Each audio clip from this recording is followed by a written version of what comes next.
Բարև ձեզ սիրելի բարեկամներ, եթերում նրան տապանն է և մեր հերթական քննարկումն է ազգային օրակարգ կուսակցության խորհրդի նախագահ Հայաստանի Հանրապետության նախկին դեսպան Արա Հակոբյանի հետ։ Պարոն Հակոբյան, մենք սովորաբար ձեզ հետ քննարկում ենք նախորդ շաբաթվա կարևորագույն իրադարձությունները։ 3 շաբաթ է մնացել քարոզարշավի ավարտին մոտավորապես և ձեր տպավորությունները քարոզարշավի որակի մասին։ Լավ հարց եք տալիս, որովհետև մինչ այս մեր նախորդ հանդիպումների ընթացքում ես ասել եմ, որ ի դժբախտություն մեզ բոլորիս, ի դժբախտություն Հայաստանի Հանրապետության, քարոզարշավը ընթանում է ոչ թե բովանդակային և ոչ թե առանցքային թեզերի շուրջ, այլ ընթանում է առաջնորդների շուրջ, այսինքն քարոզարշավում կան առաջնորդներ և այդ առաջնորդներից որը ավելի մեծ ազդեցություն կունենա արդյունքի վրա, այսինքն հանրության վրա, այլ ավելի մեծ ազդեցություն կունենա վերջնարդյունքի վրա։ Սա է, որը մենք տեսնում ենք այսօր և իմ կարծիքով այդ իմաստը որակական իմաստով բան չի փոխվել և այստեղ իմ կարծիքով նորից շարունակվում է առաջին հայտնի քառյակի առաջնորդությունն են բառը օգտագործեմ, դա Նիկոլ Փաշինյանն է, դա Սամվել Կարապետյանն է, դա Գագիկ Ծառուկյանն է և դա Ռոբերտ Քոչարյանն է։ Ես հատուկ անուններով եմ ասում, ոչ թե քաղաքական ուժերը, որովհետև անուններով է ընտրությունը կատարվելու իմ կարծիքով։ Ճիշտ է, ընտրություն ասածը ճակերտներում դա համակարգի կողմից, իշխանական համակարգի կողմից, հակահայ իշխանական համակարգի կողմից կազմակերպված միջոցառում է, որտեղ նորից ես կրկնվում եմ, որ վերջնարդյունքը արդեն ինչ-որ իմաստով կանխորոշված է, անակնկալներ մեծ կարծում եմ պետքա չլինի։ Հիմա մի քանի, բայց երանգային փոփոխություններ այնուամենայնիվ, շեշտադրումներ այնուամենայնիվ եղել է։ Սկսվել է արդեն անձնավորված վիրավորանքները, այդ առաջնորդները միմյանց անձնավորված ինչ ասես սկսել են ասել և դա նույնպես ձեր հարցին պատասխանելով կրկին որակի բարձրացման մասին կամ որակի բովանդակության մասին որևէ դրական բան չի ասում։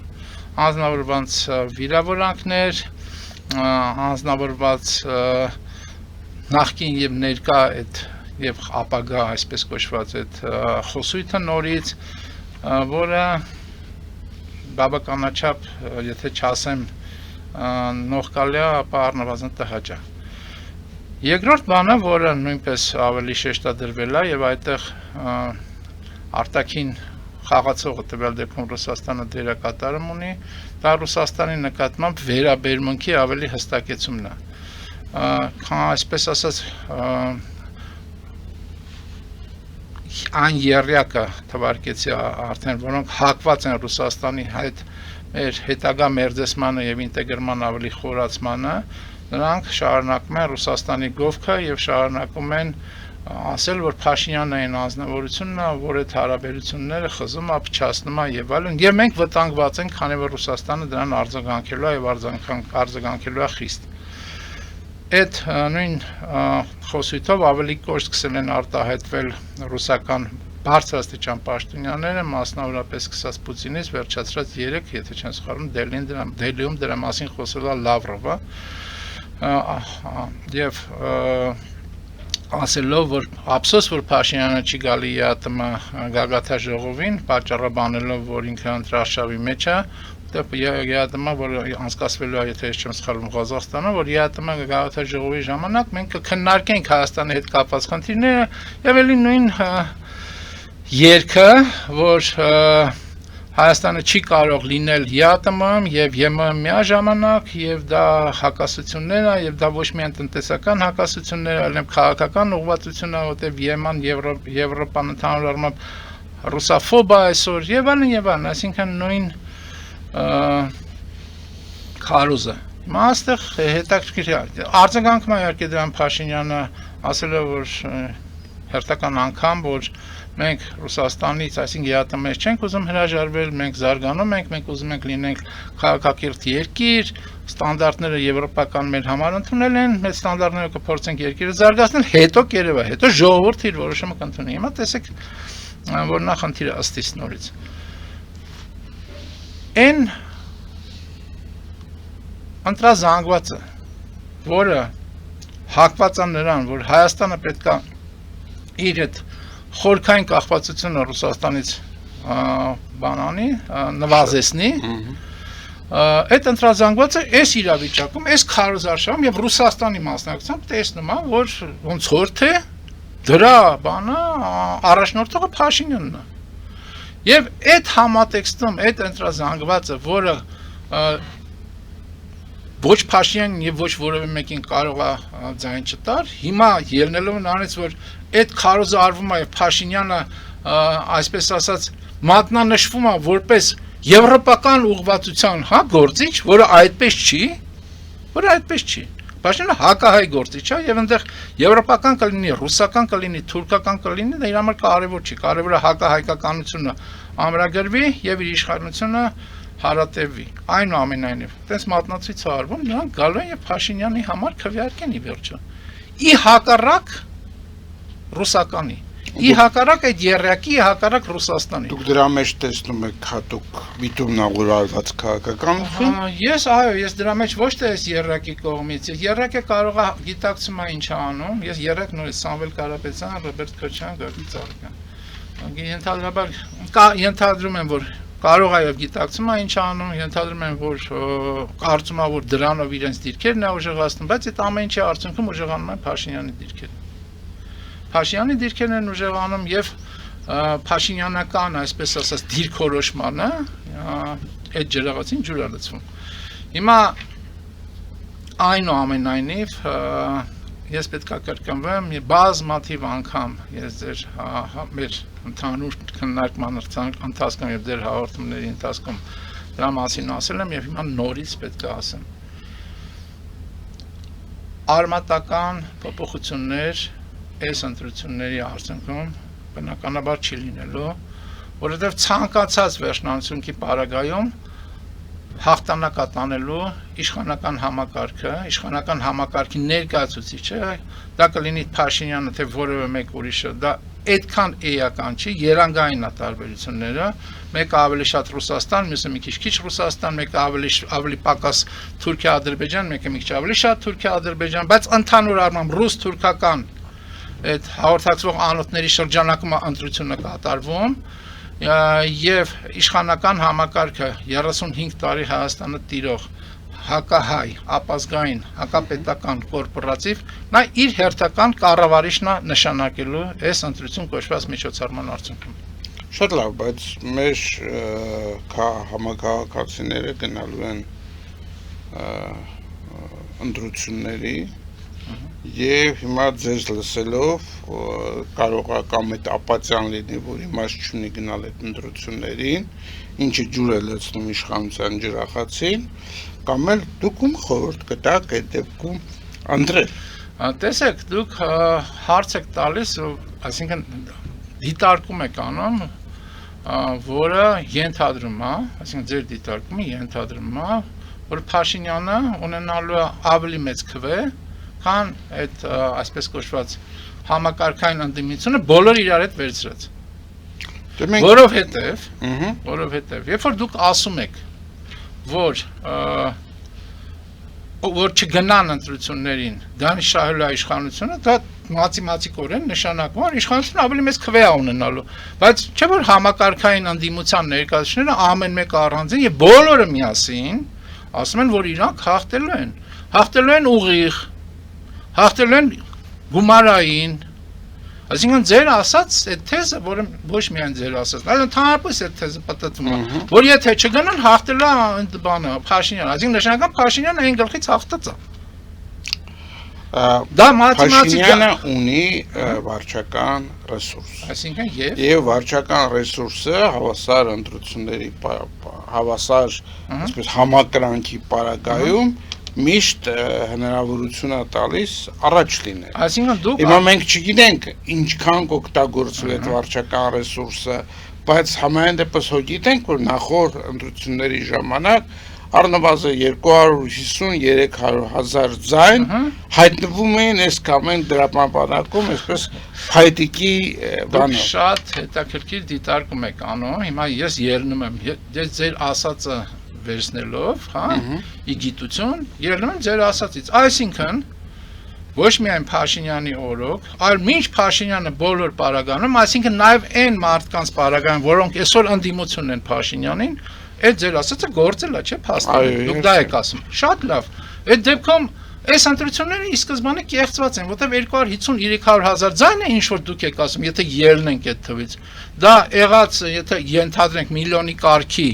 հա, բանա լինելու, մասնակցությունա լինելու, միլիոն պլյուս, ասենց ասենք։ Ապա դա 25-ից 30% ի սկզբանե ունի առավելություն իշխանությունը ձեր ասելով եւ դրան գումարած նաեւ վարչական այլ լծակները, որտեղ դա միայն այդ ձայները չի որ պետք է ինակ մանիպան անեն, տեղադրեն կամ բաշխեն։ Նաեւ այլ լծակներ կա, չէ՞, պետական աշխատողներ, բան, զինվորականություն եւ այլն եւ նաեւ այլ լծակ կա, որ այդ լծակներ Փաշինյանի շահառուներ կան։ Փաշինյանը փաստորեն դուք ասում եք ի սկզբանե հիմա ուզում եք ես մարդկանց ասեմ, որ իրան գնան զեղծարար ընտրություններին մասնակցելու։ Շատ լավ, բայց այդ դեպքում ես հակադարձեմ, եթե կարելի է, դուք ինքներդ բազմաթիվ անգամ մեր հաղորդումների ընթացքում ասել եք, որ այս ընթացքում համակարգը երբեք իշխանությունը որևէ մեկին չի տվել։ Եղել են ընտրություններ, քանի անգամ, եւ համակարգը միշտ կարողացել է ընտրությունները պահել։ Այնպես չի, որ ժողովուրդը այդ համակարգից գոհ է եղել եւ գնացել է ընտրել է։ Այսինքն այդ մեխանիզմը այսպես թե այնպես կա։ Հիմա երբ որ կար ուրեմն ինչ որ շեմ ընտրությունների համար, որ եթե այսքան մարդ չգնա ընտրությունները չկայացած են, ուրեմն չգնալ դա ինչ որ ընդվզման ձև է այդ ամբողջին։ Դուք չեք գնում ընտրության, գիտեք, որ եթե շատերն էլ չգնան, այդ ընտրությունները չի կայանալու։ Հիմա մենք այդպեսի շեմ չունենք։ Տեսեք, նորից ես ձեր հետ չասեմ խիստ ընդհանրապես համաձայն չեմ, հիմնականում համաձայն չեմ, որովհետև շեմին մոտ կգնան, թե շեմից ավել կգնան իրականում, դա ձեր հենց ասած նախորդ թեզի համատեքստում կարևոր չի, որովհետև եթե պետքա շեմից ավել գնացող ցույց տրվի, ապա շեմից ուզում է 10 հոգի գնա, 100-ը պետք 100 ցույց կտան, ուզում է 90 գնա, 100-ը պետք 100 ցույց կտան, հենց որ այդ բան չի, ձեր ասածը գործոն չի, որովհետև ընտրությունները զեղծարար են, որովհետև սա ընտրություն չի ինքը իրանով, քաղաքական միջոցառում չի ինքը իրանով, այլ սա ներհամակարգային պայքար է, համակարգային ուժերի միջև եւ ըստ իս արդեն արտաքին շահառուների կողմից բաշխումը այս կամ այն ճշտությամբ իրականացված է։ Այո, բայց ես էլի մասամբ համաձայն ձեզ հետ, բայց մյուս մասը եկեք մի հատ վերլուծենք ինչ է կատարվում։ Նախորդ ընտրություններում, երբ ընտրակարգը նմանեցված է շատ եվրոպական երկրների, որոշ եվրոպական երկրների ընտրակարգի, ընտրակարգի օրենքի գործողությունների դեմ բողոքներ քիչ կային։ Կային այլ բանի դեմ բողոքներ, որ լցոնումներ էին կատարում նախորդ ընտրություններին, ես չգիտեմ, ինչ որ թվեր էին հավելագրում, կային ինչ որ ցուցակներ մարդկանց, որոնք չեն գտնվում Հայաստանում, իրենք դրա մասին գիտեին, եւ այդ մարդկանց ցանկը քվեարկում էր իօկուտես կամ այն գործ չի։ Սա այն կեղծիքներն են, որոնց մասին բազմիցս խոսվել է, տարբեր միջազգային կազմակերպություններ, հասարակական կազմակերպություններ այս մեխանիզմը բացել ցույց են տվել նախորդ ընտրությունների ժամանակ։ Հիմա այս ընտրությունները շատ բանով եւ ինչպես նաեւ 21 թվականի ընտրությունները, ինչպես նաեւ դրանց առաջ 18 թվականի ընտրությունները շատ բանով տարբերվում էին դրանից, որովհետև փոխվել էր սահմանադրություն, առաջացել էր այդ կայուն մեծամասնության գաղափարը, որի ժամանակ արդեն այդ լցոնումների, այդ այսպես կոպիտ միջամտությունների կարիքը այդքան էլ չկար, որովհետև համակարգը, ընտրակարգը ինքն էր արդեն ապահովում, որ ղեկավար իշխող ուժերը արդեն հաղթած վասկուղու վրա էին գտնվում, հասկանում եք, չէ՞ ինչ եմ ասում։ Հիմա այս տարբերությունը հետևյալն է, որ այս ընտրությունների ժամանակ կարող է այդ բոլորը չլինեն, լցոնումներ չլինեն, կեղծիքներ չլինեն եւ այլն։ Ինքը ընտրակարգը ապահովում է այդ ձայների փոշիացումը, այդ բարձր շեմը, այդ ուրեմն կայուն մեծամասնության սիստեմը ինքը բերում է նրան, որ իշխանությունը հաղթե։ Սա է ուզում ես ձեր ուշադրությանը հրավիրել։ Տեսեք, նորից ես ասեմ հետեւյալը, որ եթե իշխանությունը գործող վարչակարգը sense ձևակերպեն, դա կլինի Փաշինյանը, դա կլինի Փաշինյանից առաջ, ընդհանրեք նախորդ վարչակարգերը։ Եթե նրանք ներքին իհարկե ներհամակարգային պայքարով հանդերձ, բայց եթե ներքին ընդհանուր մոտեցում չունենան, որ հաջորդ վարչակարգը լինելու է այսինչ առաջնորդողով, նորից որտեղ դե քաղաքական ուժերի մասին չի խոսքը եւ քաղաքական պայքարի մասին չի խոսքը, առաջնորդողների մասին է խոսքը եւ արտաքին այսպես ասած համակարգողների կամ շահառուների միջև եղած պայքարի արդյունքա ստեղ արտահայտվելու, այսինքն Ռուսաստան թե ոչ Ռուսաստան, այլ բառերով ասած, հա, որ նա առաջնահերթը լինելու, անպայման Ռուսաստանը լինելու, բայց նա առաջի ազդեցիկ ուժնա լինել թե որևէ այլ ուժա լինելու երկիր եսի նկատի ունեմ, դա հիմա քննարկում, հիմա տեսեք, այդ ամեն ինչի արդյունքում իշխանության փոխանցումը արվում։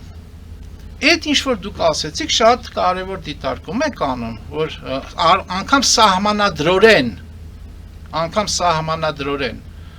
իրավիճակ են ստեղծել ճակերտներում նախկինները, հա, որտեղ դա այդ սահմանադրությունը Փաշինյանը չի բերել, չէ՞։ Սահմանադրական իրավիճակ են ստեղծել, որ իշխանությունը չի կարող, այսինքն ավելի ամուր է պահվում իշխող համակարգի կողմից, ոչ թե վարչակարգերի կողմից։ Իշխանական համակարգի կողմից, այդ 4-ը իմ ասած, առաջի 4-ը, դա իշխանական համակարգն է, իշխանական համակարգից դուրս իշխանություն, հաշվի առնելով նաև սահմանադրական նորմերը, չի կարող լինել ճակերտներում ընտրություններ միջոցառման միջոցով, չի կարող լինել։ Դուք հենց դա եք ասում, որտեղ բացի այդ 250-300 ձայնը, որ դուք ասեցիք, նաև է սահմանադրական բաները, գործիքները, լծակները եւ այլն, չի կարող ուրիշ ուժ ճակերտներում հաղթի, եթե ներքին պայմանավորվածություն չկա, ոնց էր եղավ 2018-ին, որ իշխանության փոխանցում պետք է լինի, այսինչ անձից, այնինչ անձին։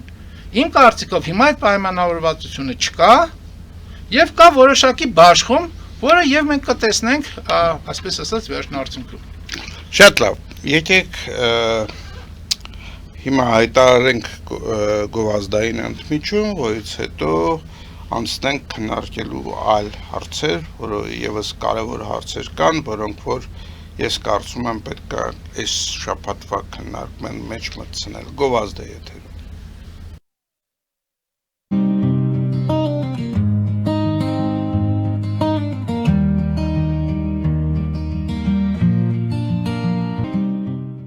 Ֆելիչե ժամանակակից ատամնաբուժական կլինիկա։ Այստեղ հարմարավետությունն ու խնամքն առաջնային են։ Այստեղ կիրառվում են ատամնաբուժական ամենաժամանակակից տեխնոլոգիաներ, ճշգրիտ ախտորոշում, արդյունավետ բուժում, նուրբ փորձառություն եւ անհատական մոտեցում։ Սկսած սովորական մանրուքներից մինչև առաջադեմ ընթացակարգեր, այստեղ դուք գտնվում եք բարձր որակավորում ունեցող եւ փորձառու ատամնաբուժական մասնագետների ձեռքերում։ Մեր բարեկամական եւ հյուրընկալ անձնակազմն այստեղ է յուրաքանչյուր այցը հաճելի դարձնելու համար։ Ֆելիչե, ձեր առողջ եւ ամենաերջանիկ շպիտը սկսվում է այստեղից։ Եկեք եւ բացահայտեք նորարարության փորձագիտության եւ կարեկցանքի կատարյալ համադրությունը։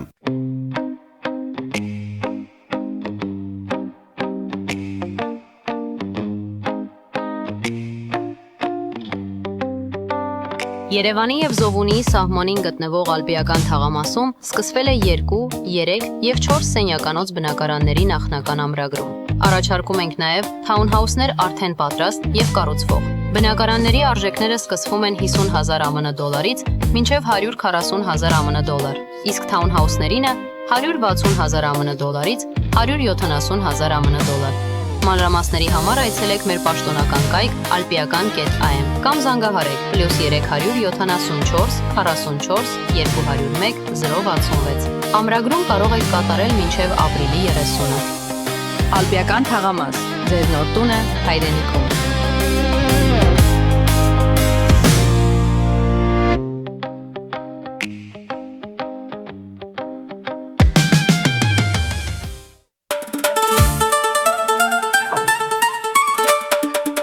Երևանն եք ուղարկում։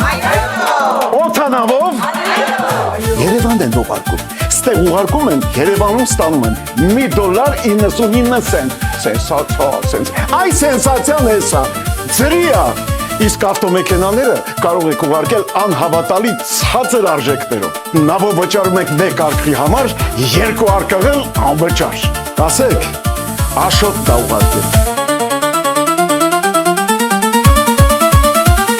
Jackpot հագուստի խանութը երկրորդ մասնաճյուղն է բացել Գլենդելի սրտում, որտեղ կարող եք ձեռք բերել եվրոպական եւ ամերիկյան ընտիր հագուստեղեն, կոշկեղեն, աքսեսուարներ, պայուսակներ ամենահարմար արժեքներով։ Նաեւ կարող եք ցանկացած ապրանք պատվիրել եւ ձեռք բերել կարճ ժամանակում։ Jackpot-ի Գլենդելի հասցեն է 1135 North Pacific Avenue, հեռախոս 818 813 2252։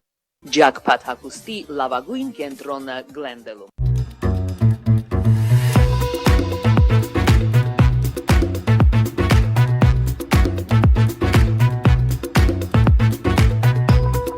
Արարատ ռեստորան, ընտանեկան եւ ընկերական ժամանցի լավագույն հասցե, սիրված արտիստներ, հյուրընկալ մթնոլորտ, հարուստ ճաշացան, անմահական խորտիկներ։ Արարատ ռեստորան, հասցեն անփոփոխ, սիրով սպասում ենք ձեզ։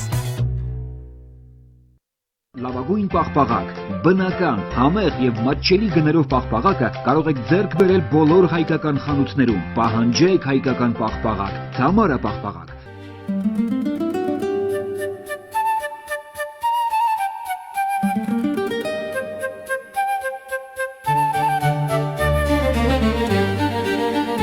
Նոյան տապան տպարան,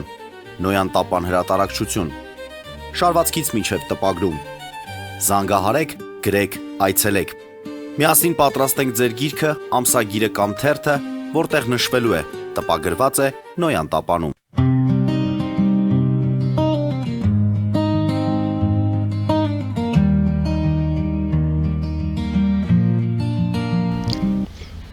Շարունակում ենք մեր քննարկումը Արա Հակոբյանի հետ, Ազգային օրակարգ կուսակցության խորհրդի նախագահ եւ Հայաստանի Հանրապետության նախկին դեսպան։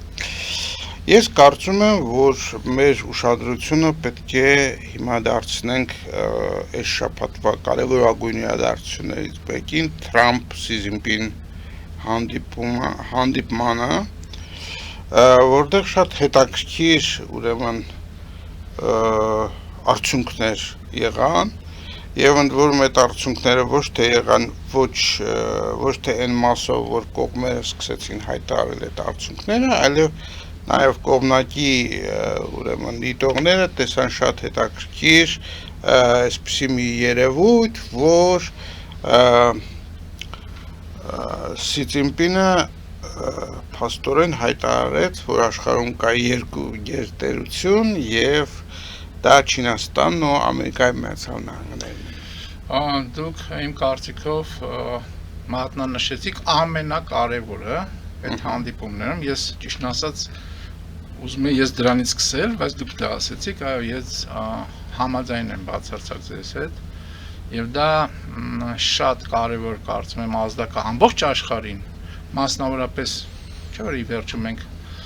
առաջնային շահառու ենք Հայաստանի եւ Հայության համար։ Նաև Հայաստանի, այսպես կոչված գործիչներին եւ Հայությանը չկա գերտերություն Ռուսաստան, սիրելիներս, չկա։ Եվ Ռուսաստանի ամենամեծ աջակիցներից մեկը ասում է ինքը դրա մասին։ Կա երկու իրականում, կա երկու գերտերություն աշխարհում, որը մատնանշում է Սի Ցզինպինը, եւ ինքը այդ ելույթը ունեցավ պաշտոնական ճաշի ընթացքում իր, այսպես ասած, ողջույնի խոսքում հյուրերին, Թրամփին մասնավորապես, եւ այդտեղ մյուս կարևոր բանը ասեց, նա ուղիղ դա չասեց, որ երկու գերտերություն կա, ասեց, որ սա ամենակարևոր երկկողմ հանդիպումն է, որ կարող է լինել, որտեղ երկու գերտերություն են հանդիպում։ Նա ասեց, որ երկու գերտերություններին էլ ձեռք չի տալիս լինել հակադրության մեջ եւ լինել ոչ բարեկամական կամ առնվազն ոչ համագործակցող համատեքստում գործել միմյանց դեմ ձեռք չի տալիս օրինակներ բերեց թե ինչպես տասնյակ տարիներ առաջ դռները բացվեցին եւ ԱՄՆ-ն եւ Չինաստանը սկսեցին համատեղ զարգանալ միմյանց հետ համագործակցելով եւ անուղղակի ասեց նաեւ այլ բան որը ուղիղ չասեց անուղղակի ասեց հետեւյալը այս աշխարհը մենք կառավարենք երկուսով եկեք համաձայնության կանք եւ աշխարհը կառավարենք ինչ ենք մենք հակադրվում միմյանց եւ բոլոր են փորձերը որ անում են տարբեր խորիմաստ գործիչներ Պուտիններ ես իմ ովքեր որ Չինաստանին հեսա Ամերիկայի հետ բանկը Սի Ցզինպինը ասեց դա եթե դուք այդ ուղղությամբ գնաք դա ձեզ օգուտ չի Այստեղ մի բան եմ ընդամենը ես ուզում նշել Թրամփյան այսպես կոչված արտաքին այդ հայցակարգային մոտեցումների շրջանակում այսօր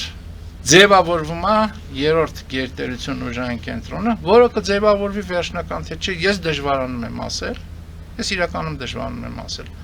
բայց դա Եվրամիությունն է Եվրամիությունը նոր մենք ընդմիշտանը մի քիչ դրա մասին քննարկեցինք Եվրամիությունում այսօր սկսում է ազգայնական բանը գաղափարը նորից վերականգնվել, այսինքն այդ ձախ լիբերալիզմի կամ գլոբալիզմի տիրույթից ազգային ու ազգայնականությունը դուրս է գալիս, որովհետև նորից ճոճանակի սկզբունքն է աշխատում, շատ ձախ է գնացել, հիմա պետք է գնա աճ։ Եվ այդ համատեքստում, եթե Եվրամիությունը կարողանա ձևակերպվել Եվ որպես ազգային եվրոպական կենտրոն հանդես գալ, դա նույնպես կլինի կարող է դառնալ երրորդ գերտերությունը։ Այստեղ անմիջապես հարց առաջացավ, Եվրոպան 27 երկրներ են, տարբեր ազգեր, եւ ինչ է նշանակում Եվրոպայի ազգային կենտրոն։ Ասեմ ձեզ, Եվրոպայի ազգային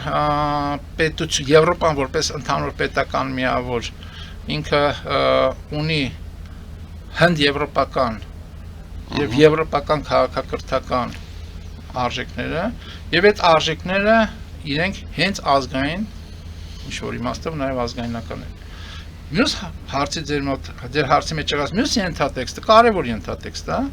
քանակը եվրոպական երկրների։ Ես չգիտեմ այդ ձևաչափը կպահպանի Եվրամիությունը, թե կարող է եւ չպահպանի, այսինքն նկատի ունեք կոնսենսուսով որոշումներ։ Այո, ես նկատի ունեմ այն սկզբունքները, որը գործում են, այսինքն ես կարծում եմ, որ Եվրամիությունը այսօր գնում է այն մոտեցմանը, որ տարբեր օրբաններ չկարողանան տապալել այդ իմ ասած համաեվրոպական ծրագրերը եւ համաեվրոպական նպատակները, այսինքն եվրոպացիների դեմ գործող պետությունները, օրինակ Ռուսաստան Պուտին, գործակալը Օրբան, որը նաև Թրամփի, այսպես ասած, բանն էր, չէ՞, գործընկերներ, տապալվեց ի վերջո տապալվեց։ Ուզում եմ ասել, ես չեմ կարող հիմա կանխատեսել, թե ինչ զարգացումներ կլինի, բայց միտումները, որոնք առկա են, իմ համար գոնե ոգևորող են։ Ինձ համար մի փոքր անհասկանալի է ձեր ասած եվրոպական արժեքները որպես ազգայինի հիմք դնելը, որովհետև եթե այդպես է, դրա մեջ պիտի ներառվի ոչ միայն, ասենք, Հայաստանը, Իրանը, Հնդկաստանը, այսինքն եթե միությունը լիներ այդպեսին ես կհամաձայնվեի, բայց ես չեմ ասում, որ այդպեսին չի լինել, էլի շատ կարևոր իմ ասացի շարունակականություն եք տալիս, ես էլի ձեր հետ քննարկումների ժամանակ դրան անդրադարձել եմ մի քանի անգամ, այո, ես ձեր հետ համաձայն եմ։ Առանցքը, հնդեվրոպական առանցքը, Հնդկաստանից Իրան եւ դեպի Հայաստանով, հա, դեպի Եվրոպա ընդհանուր առմամբ այդ հնդեվրոպական առանցքը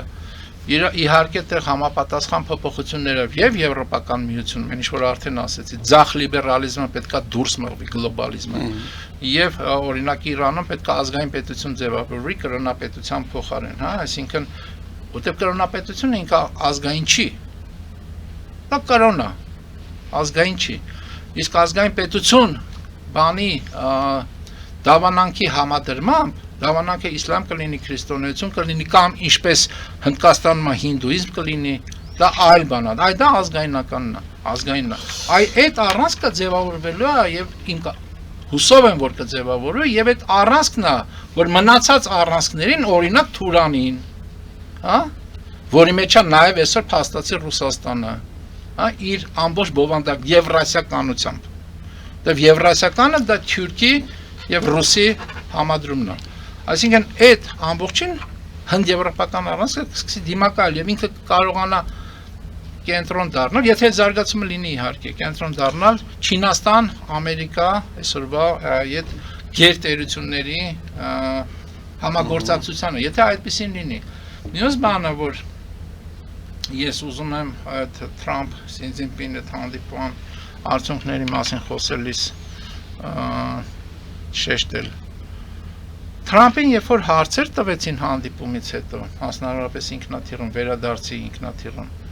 նա տնտեսական առևտրային ինչ-որ բաներ ասեց,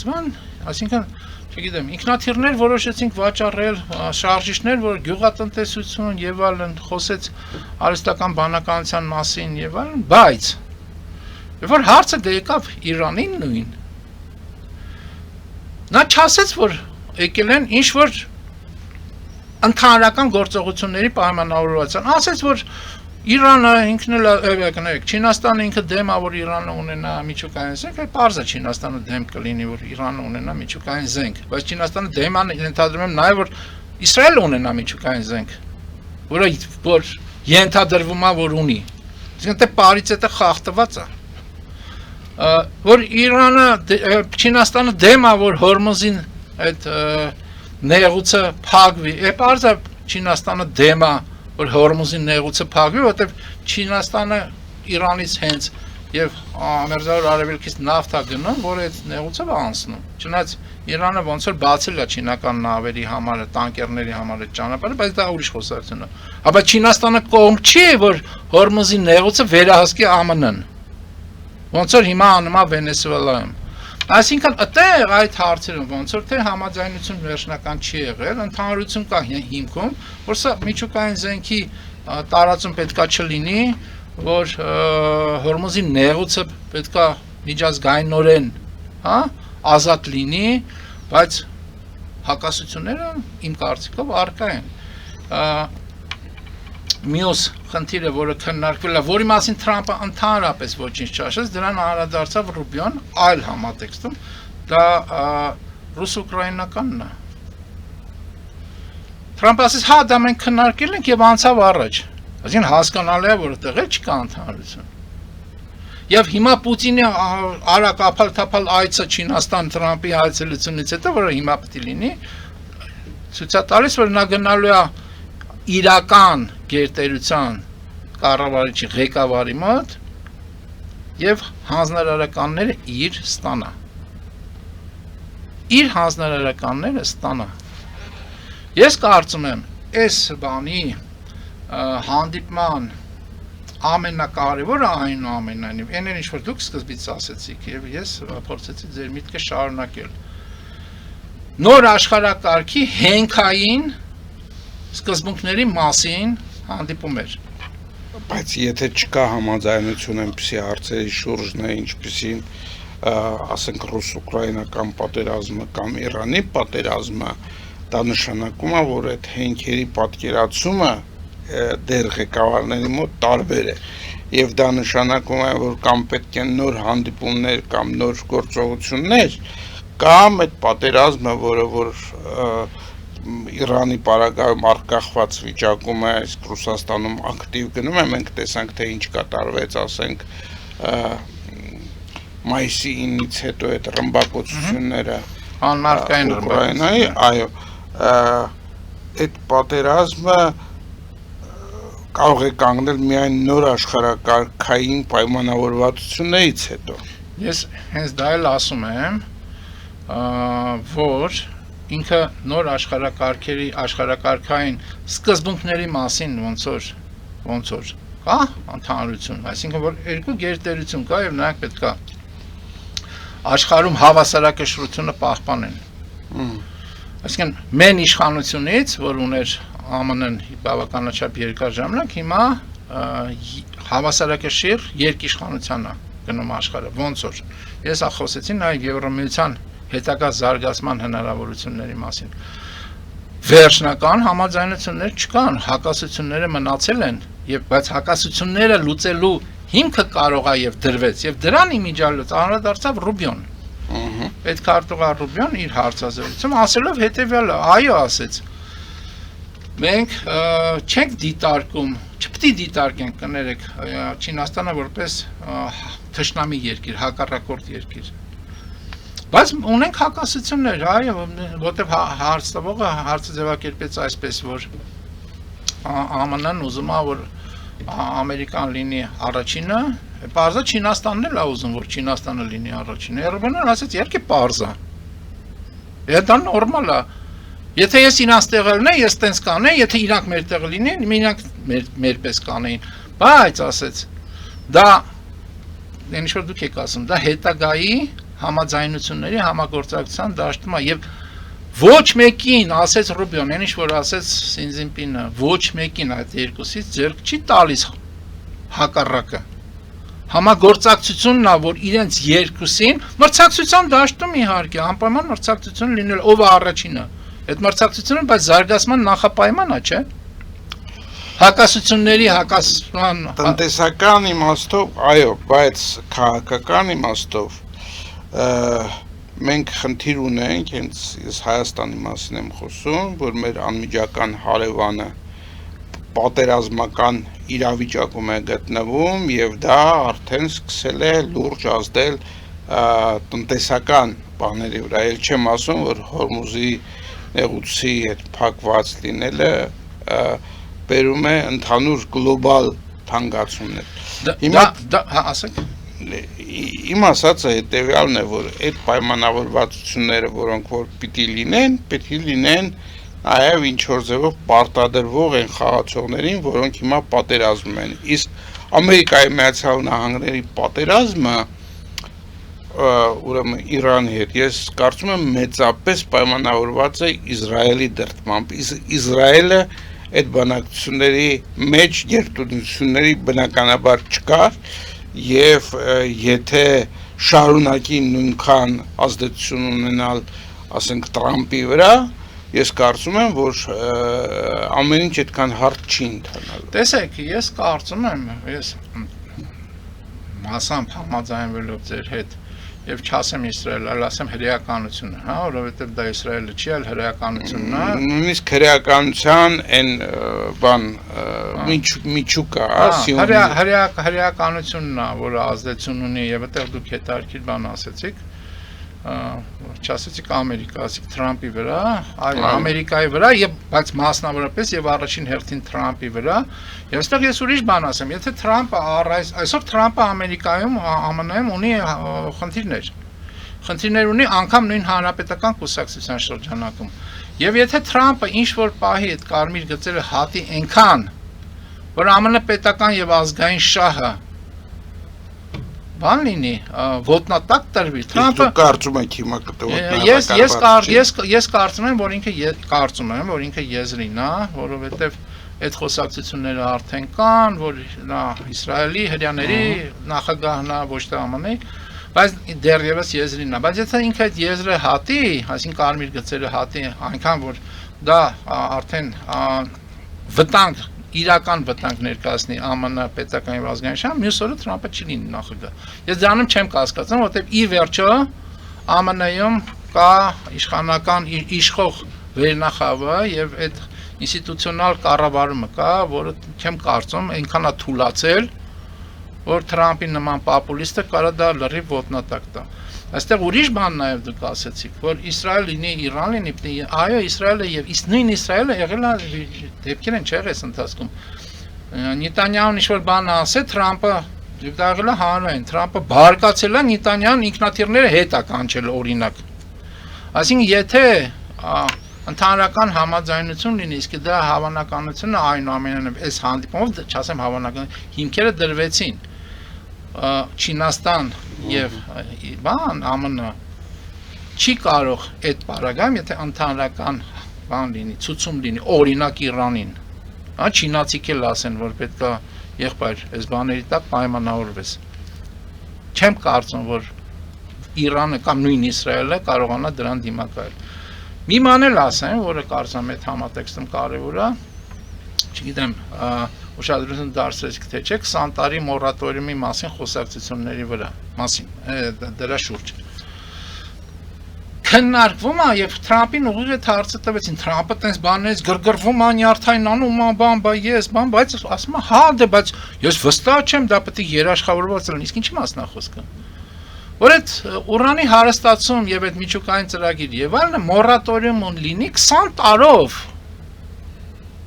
20 տարով, այսինքն եւ դա վերահսկելի լինի, որ դա վերածվի ոչ թե միջուկային զենքի, այլ վերածվի միջուկային էլեկտրոէներգիայի 20 տարով, այսինքն դիրքի որոշակի մեղմացում է։ Եվ դա չի կարա չլինի ազդեցության տակ չլինի նույն Չինաստանի հետ հանդիպման արդյունքում, հասկանում եք։ Այնպես որ ես ճիշտն ասած կարծում եմ, որ նոր աշխարհակարգը քայլ առ քայլ սկսում է միսուարուն ստանալ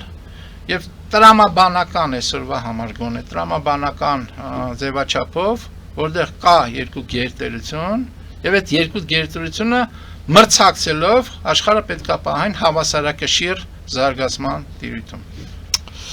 Շնորհակալություն, պարոն Հակոբյան, հետաքրքիր քննարկման համար, սիրելի բարեկամներ, հիշեցնեմ, որ մենք զրուցում ենք ազգային օրակարգ կուսակցության խորհրդի նախագահ Հայաստանի Հանրապետության նախկին դեսպան Արա Հակոբյանի հետ։ Մաղթում եմ ձեզ ամենայն բարիք եւ մինչեւ նոր հանդիպում։